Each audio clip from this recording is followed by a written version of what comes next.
இன்று இரவு தியானத்திற்காக தேவன் நமக்கு தந்த வேத வசனம் ஆதியாகமம் 22வது அதிகாரம் 14வது வசனம். ஆபிரகாம் அந்த இடத்துக்கு யெகோவா ஈரே என்று பெயரிட்டான். அதனாலே கர்த்தருடைய பர்வதத்திலே பார்த்து கொள்ளப்படும் என்று இந்நாள் வரைக்கும் சொல்லப்பட்டு வருகிறது. கிறிஸ்துவுக்குள் பிரியமானவர்களே, தேவனுடைய வார்த்தைக்கு ஆபிரகாம் கீழ்ப்படிந்து மோரியா மலை உச்சிக்கு வந்தான். அவன் தன்னுடைய குமாரன் ஈசாக்க பலியிட இருந்த நேரத்துல ஒரு தேவதூதன் அவனை தடுத்து நிறுத்துகிறான்.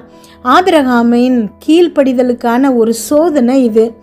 ஆபிரகாம் தன்னுடைய கண்களை ஏறெடுத்து பார்க்கும்போது அங்க ஒரு ஆட்டு கடா மாட்டி இருக்குது. அது பலியாக மாறினது. மலையின் உயரங்கள்ல வழக்கமா ஆட்டுக்கிடாக்களை காணவே முடியாது. ஆனா உங்களுடைய தேவை என்ன அப்படிங்கிறது தேவனுக்கு நல்லா தெரியும். அதை எப்படி சந்திக்கிறதுங்கிறதும் அவருக்கு தெரியும். ஆட்டுக்கிடா ஆபிரகாமுக்காக காத்திருந்தது. தனக்கு அது தேவைப்படும் அப்படின்னு ஆபிரகாம் அறியறதுக்கு முன்பாகவே அது மலை உச்சியை அடைந்து அங்கே காத்திருந்தது. தேவன் உங்க தேவைகளை நிச்சயமா சந்திப்பாரு. சில ஆட்டுக்கிடாக்களை தேவன் உங்களுக்காக காத்திருக்க வைத்திருக்கிறாரு. உங்க தேவைகளை சந்திக்கும்படி அவர் ஏற்கனவே எல்லாவற்றையும் வரிசைப்படுத்தி நிறுத்தி இருக்கிறாரு. உங்களுக்கு ஒரு பின்னடைவு உண்டாவதற்கு முன்பாகவே அவர் ஒரு ஆட்டுக்கிடாவை அங்க சிக்க வைத்திருக்கிறாரு. பற்றாக்குறைகளோடு போராடுகிற ஒரு குடும்ப பின்னணியில நீங்க வளர்ந்திருக்கலாம். கவலைப்படாதீங்க. உங்க எதிர்காலத்துல நிறைய வசதிகளை தேவன் கொடுக்க போகிறாரு. நீங்க ஸ்தம்பித்து நிற்பது போல தெரியலாம். உங்க வியாபாரத்தை விரிவடைய செய்யறதுக்கு தேவையான பணம் உங்ககிட்ட இல்லாம இருக்கலாம். ஊக்கம் கொள்ளுங்கள், உற்சாகம் அடையுங்க. ஒரு ஆட்டுக்கிடா, அதாவது தேவனுடைய உதவி உங்களுக்காக காத்திருக்குது. யெகோவா ஈரே, உங்கள் தேவன் உங்கள் தேவைகளை சந்திக்கிறாரு. உங்களுக்கு என்ன தேவையோ அதை அவர் உங்க பாதையில் ஏற்கனவே நிறுத்தி வைத்திருக்கிறாரு. ஜெபிப்போமா. எங்கள் அன்பின் பரலோக தகப்பனே, இன்று முழுவதும் என்னையும் குடும்பத்தில் இருக்கிற ஒவ்வொருவரையும் பாதுகாத்தீங்கப்பா. உண்மை நன்றியோடு துதிக்கிறோம், ஸ்தோத்தரிக்கிறோம். இந்த இரவு வேளையில் எங்களுக்காக நீங்க கொடுத்த வார்த்தைகளுக்காக நன்றிப்பா. இன்றைக்கு அப்பா என்னோடு ஜெபிச்சுட்டு இருக்கிற ஒவ்வொரு பிள்ளைகளுக்கான தேவைகளையும் நீங்க அறிவிங்கப்பா. அவர்கள் தேவைகளை சந்திக்கிறதுக்கு ஏற்கனவே எல்லாவற்றையும் நீங்க ஆயத்தப்படுத்தி வச்சிருக்கீங்கப்பா. கமெண்டில் ஜெபிக்க சொல்லியிருக்கிற ஒவ்வொரு பிள்ளைகளுக்காக ஜெபிக்கிறோம் அப்பா. நீர் யெகோவா ஈரே, எங்க தேவைகள் எல்லாம் சந்திக்கிறீங்க ஏசப்பா. அமேன். நீர் எங்களுடைய தேவைகளை சந்திக்கும்படி ஏற்கனவே எல்லாவற்றையும் ஆயத்தப்படுத்தி வைத்திருக்கீங்கப்பா. அமேன். இன்றைக்கு நாங்கள் எங்கள் நம்பிக்கையை முழுமையாக உங்கள் மீது வைக்கிறோமப்பா. எங்களுக்கு தேவையான சகலமும் எங்கள் பாதையில் காணப்படுங்கிறத நாங்கள் விசுவாசிக்கிறோம், அறிவிக்கிறோமப்பா. உங்களுடைய நல் தயவினால் நாங்கள் ஆச்சரியப்பட போகிறோமப்பா. அமேன். என்னோடு ஜெபிச்சிட்டு இருக்கோம் ஒவ்வொரு பிள்ளைகளையும் உங்கள் கருத்தில் கொடுக்குறேனப்பா. அவங்க போகும்போதும் வரும்போதும் ஆசீர்வதிங்க. இந்த நாள் வரைக்கும் அப்பா நீங்கள் இந்த பிள்ளைகளை சுகபத்திரமாய் பாதுகாத்தீங்கப்பா. தேவைகள் எல்லாவற்றையும் சந்தித்தீங்க அப்பா. எல்லா இக்கட்டுக்கும் விலக்கி அப்பா உங்களுடைய சிறகுகளின் நிழலில் வைத்து பாதுகாத்தீங்கப்பா. உமக்கு நன்றி செலுத்துகிறோம் அப்பா. அவர்கள் தேவைகள் நீங்கள் சந்தித்த விதம் அப்பா பெரிய பெரிய அற்புதம் அப்பா. நன்றி நன்றி நன்றி. இனிமேலும் இந்த பிள்ளைகளுடைய எல்லா தேவைகளையும் நீங்கள் சந்திப்பவராக இருக்கிறீங்கப்பா. அம்மேன். நன்றி அப்பா, ஸ்தோத்திரம் ஏசப்பா. ஒவ்வொரு பிள்ளைகளும் தனிப்பட்ட விதத்தில் நீங்கள் அறிவிங்க ஏசப்பா. ஒவ்வொரு பிள்ளைகளின் தேவைகளையும் நீங்கள் அறிவிங்கப்பா. இன்றைக்கு அது எல்லாவற்றையும் சந்திப்பவரா யெகோவா ஈரே அப்பா. நீங்கள் இருக்கிற காரணத்தினால உமக்கு கோடான கோடி நன்றி செலுத்துகிறோமப்பா. அம்மேன். ஆபிரகாமுக்கு ஒரு ஆட்டுக்கடா தேவைங்கிறத அறிஞ்சு அப்பா மலை உச்சியில அந்த ஆட்டுக்கடாவுடைய கொம்பு சிக்க வைத்து காத்திருக்க வச்சிங்க ஏசப்பா.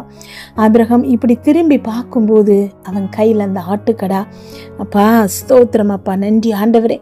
இன்றைக்கு பெரிய பெரிய தேவைகள், எங்கேயுமே சோர்ஸே இல்லை, வழியே இல்லை அப்படிங்கிற சூழ்நிலையில பிள்ளைகள் இருக்கிறாங்கப்பா. ஆனா யெகோவா ஈராகிய நீங்க அப்பா அந்த பிள்ளைகளுக்கு எல்லா காரியங்களையும் எல்லா தேவைகளையும் ஏற்கனவே ஆயத்தப்படுத்தி வைத்திருக்கிறீங்க ஏசப்பா. அமேன். 3 வருடமாக குழந்தை இல்லாமல் இருக்கிற பிள்ளைகளை அப்பா ஸ்தோத்திரம் ஏசப்பா. ஏற்கனவே அந்த பிள்ளைகளுக்கான குழந்தைகளை நீங்கள் ஆயத்தப்படுத்தி வச்சிட்டீங்க ஏசப்பா. இந்த பிள்ளைகள் கண்கள் அதை காட்டுங்க ஏசப்பா. நன்றி அப்பா ஸ்தோத்திரம் ஏசப்பா. கோர்ட்டில் கேஸ் நடக்குதுப்பா. இன்னும் அப்பா அவங்களுக்கு நீதி கிடைக்காம வேதனையில் இருக்கிறாங்கப்பா. நன்றி அப்பா ஸ்தோத்திரம் ஏசப்பா. அவங்க தேவைகளை சந்திக்கும்படியாக அப்பா கேஸ் இவங்க பக்கமாக ஜெயிக்க வைங்க ஏசப்பா. பிரிந்து போன கணவனை நினைத்து அப்பா வேதனையில் எத்தனையோ பிள்ளைகள் அப்பா ஸ்தோத்திரம் அப்பா. நன்றி ஆண்டவரே. அப்பா அவங்களுடைய பிள்ளைகளுக்கு எப்படி சாப்பாடு கொடுக்கறது, நான் என்ன செய்வேன், இன்னொரு பெண்ணோட சேர்ந்து என் கணவன் கூத்தடிக்கிறானே, நான் எப்படி வாழ முடியும், பேசாமல் தற்கொலை பண்ணிடலாமான்னு நினைக்கிற பிள்ளைகளை அப்பா இன்றைக்கு தொடுங்க ஏசப்பா. அமேன் ஸ்தோத்திரம் அப்பா. எந்த மனுஷனையும் நம்பி அப்பா உம்முடைய பிள்ளைகள் இருக்க தேவையில்லைப்பா. எங்களுக்கு ஆதாரமாகிய நீங்கள் சகல தேவைகளையும் சந்திப்பவராக இருக்கிறதுனால உண்மை மாத்திரம் நம்ப வைங்க ஏசப்பா. நன்றி அப்பா ஸ்தோத்திரம்ப்பா. எத்தனையோ பிள்ளைகள் ஹாஸ்பிட்டலுக்கு போயிட்டு டாக்டர்ஸ் ரிப்போர்ட்டில் இப்படி சொல்லியிருக்கு அப்படி சொல்லியிருக்குரு, நான் இதிலிருந்து எப்படி சரியாக போகிறேன்னு சொல்லிட்டு வேதனையோடு ஜெபிக்கிறாங்கப்பா. அமேன் அப்பா. நீங்கள் யெகோவா ஈரேப்பா ஸ்தோத்திரம் ஏசப்பா. நீங்கள் பார்த்து கொள்வீங்கப்பா.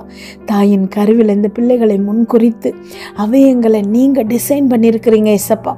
எந்த உறுப்புகளையும் எந்த ஃபால்ட்டும் இருக்க முடியாதுப்பா. எந்த தப்பிதமும் செய்கிறதுக்கு நீங்கள் மனுஷன் இல்லை ஏசப்பா. தெய்வம் அப்பா.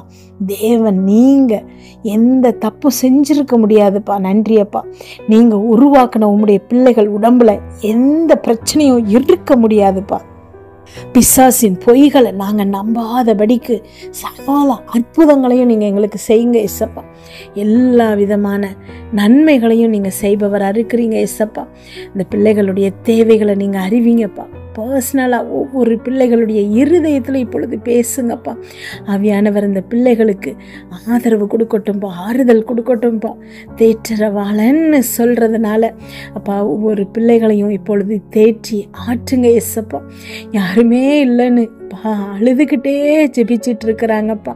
நன்றியப்பா ஸ்தோத்திரமப்பா. ஸ்தோத்திரமப்பா. ஹல்லேலூயா ஹல்லேலூயா அப்பா. அந்த பிள்ளைகள் உண்மை மாத்திரம் நம்ம நம்பி இருக்கிறாங்க. உங்களுடைய வார்த்தையை கேட்டு அப்பா ஸ்தோத்திரமப்பா. நீங்கள் ஏதாவது நன்மை இந்த பிள்ளைகளுக்கு செய்வீங்கன்னு சொல்லி இன்றைக்கு என்னோடு ஜெபிச்சிட்டு இருக்கிறாங்கப்பா. இதை கேட்குறீங்க ஏசப்பா. அந்த இருதயங்களை பார்க்குறீங்க ஏசப்பா. அப்பா அந்த பிள்ளைகள் மேல் நோக்கமாக இருக்கிறீங்க ஏசப்பா. உதவி செய்ய விரைந்தோடி வர்றீங்க ஏசப்பா. ஒவ்வொரு பிள்ளைகளும் அப்பா ஒரு பிள்ளை கூட வெறுமையாய் திரும்பாதபடிக்கு இந்த ஜெபத்துக்கு அப்புறம் அவங்க இருதயத்தில் நீங்கள் ஒரு சமாதானத்தை கட்டளையிடுங்க ஏசப்பா. ஒவ்வொரு பிள்ளைகளுக்கும் நீங்கள் இப்பொழுது அப்பா அவங்க தேவைகள் எல்லாவற்றையும் சந்திக்கிறீங்கப்பா. அதற்காக உமக்கு நன்றி செலுத்துகிறேனப்பா. தொடர்ந்து இந்த பிள்ளைகளை வழி நடத்துங்கப்பா. இன்று இரவு தூங்கும்போது சுகமான உறக்கத்தை கொடுங்க, நல்ல சொப்பனங்களை கொடுங்கப்பா. வீட்டை சுற்றியும் ரத்தத்தை தெளிக்கிறோம். அதிலிருந்து புறப்படுகிற வல்லமை எல்லா தீங்கு பொல்லாப்பு பொறாமை எரிச்சல் கெட்ட ஆவிகள் பில்லி சூனிய மந்திர சேவனை பாவ சாப நோய் விபத்து எல்லாற்றிலிருந்து விலக்கி பாதுகாத்தருங்கப்பா. நாளை காலை எழுந்திருக்கும் போது புதிய கிருபையால் தாங்குங்க. இதை கேட்டுக்கொண்டிருக்கும் ஒவ்வொரு பிள்ளைகளின் இருதயத்தையும் உடைய கிருபையினாலும் சமாதானத்தினாலும் பலப்படுத்துங்க. இயேசு கிறிஸ்துவின் மூலம் ஜெபம் கேளும் நல்ல பிதாவே, ஆமென்.